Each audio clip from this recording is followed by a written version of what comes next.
Salut l'équipe, je suis heureux d'être avec toi dans cette toute nouvelle vidéo. Abonne-toi si ce n'est pas encore fait, puis lâche le pouce bleu pour le référencement de la vidéo.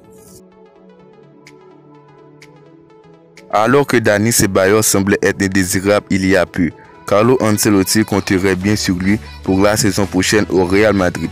Sur sa chaîne YouTube, le journaliste de Marca Ramon Alvarez est revenu sur le dossier Dani Ceballos et indique que Carlo Ancelotti aurait fait part à l'Espagnol de son désir de le voir rester.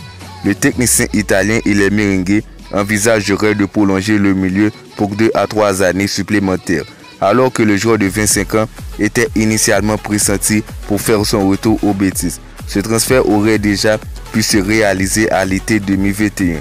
Le Real Madrid et le Betis s'étaient à peu près mis d'accord sur le prix de transfert de Ceballos pour cet été. Il n'avait aucun problème à accepter le Betis. C'était l'option la plus probable. L'été dernier, cela n'a pas pu se faire à cause de la limite salariale du club andalou, a confié Alvarez. Arsenal aurait transmis une proposition de 30 millions d'euros pour recruter Asensio lors du mercato estival. Le Real Madrid attendrait davantage pour laisser filer son attaquant. Selon Todo Fichaes, Arsenal a lancé les hostilités dans le dossier Asensio. Le club londonien aurait fait savoir au Real Madrid qu'il était disposé à investir 30 millions d'euros pour s'attacher les services du joueur. Un montant qui ne satisferait pas les exigences des dirigeants merengues, d'autant que le Milan ferait également du joueur l'une de ses priorités. Le club madrilène a fait savoir aux Gunners qu'il souhaiterait attendre la fin de la saison pour reprendre des négociations.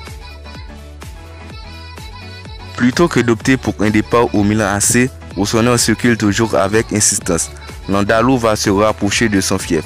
Selon AS, l'ancien joueur de Malaga serait déjà d'accord pour rejoindre le Betis la saison prochaine. Pour battre la concurrence de son rival régional du FC Séville, le club de Nabil Fekir a consenti à un grand effort financier avec un contrat de 2 ans plus une année en option au salaire de 10 millions d'euros par an. Le prix pour rapatrier le génie Isco. Alors qu'Eduardo Camavinga susciterait l'intérêt de Manchester United, le Real Madrid aurait été très clair pour l'avenir du protégé de Carlo Ancelotti. Arrivé l'été dernier au Real Madrid, Eduardo Camavinga pourrait donc déjà repartir. Mais selon les infos de Hockey Diario, cela ne devrait pas arriver. En effet, chez les merengues, on compterait sur l'international français pour l'avenir. Ainsi, la porte serait fermée pour Camavinga et le Real Madrid s'en remettrait à sa clause libératoire, soit 700 millions d'euros, de quoi refroidir plus d'eux. Pour renforcer son entrejeu, le PSG pense à Paul Pogba, à qui le Real Madrid aurait déjà formulé une offre de contrat.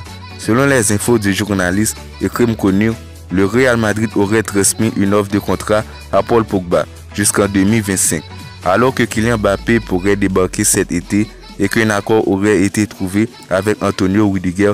Florentino Pérez veut frapper un très gros coup en recrutant librement un 3e joueur de classe mondiale. Alors que Kylian Mbappé veut contrôler ses droits à l'image la saison prochaine, le Real Madrid aurait un plan pour satisfaire les exigences de l'attaquant du PSG. En effet, le Real Madrid a toujours souhaité détenir la majorité des droits d'image de ses joueurs, jusqu'à maintenant, faisant uniquement une exception pour Cristiano Ronaldo. Selon la Quattro, les merengues sont prêts à faire un nouvel effort pour Kylian Mbappé, en lui proposant la possibilité de posséder 70% de ses droits d'image, sans pour autant toucher de pourcentage sur la vente des maillots du Real Madrid. Le conseil d'administration du Real Madrid estime en effet que le contrat de vente des tuniques merengues est exclusif entre le club et Adidas. Mbappé ne peut donc pas avoir de prime de la vente des maillots floqués à son nom. Reste à voir si cela suffise pour permettre à la Casablanca de récupérer le numéro 7 du PSG. Désiré de trouver le successeur de Dani Carvajal, le Real Madrid s'intéressait à Reece James, mais ne devrait pas formuler d'offre pour le moment. Selon les infos de Goal, le Real Madrid aimerait faire de Reece James le successeur de Dani Carvajal. Les merengues ne devraient pas passer à l'offensive lors du prochain mercato estival, mais en 2023, car ce poste n'est pas considéré comme une priorité. Toutefois, l'Anglais est considéré comme l'un des joueurs les plus importants de l'effectif à Chelsea et les négociations ne seront pas simples pour Florentino Pérez. Le salaire du latéral parmi les plus faibles des Blues pourrait cependant aider les Madrilènes à obtenir sa signature. C'est la fin de la vidéo. Abonne-toi si ce n'est pas encore fait, puis partage au maximum la vidéo. À la Madrid.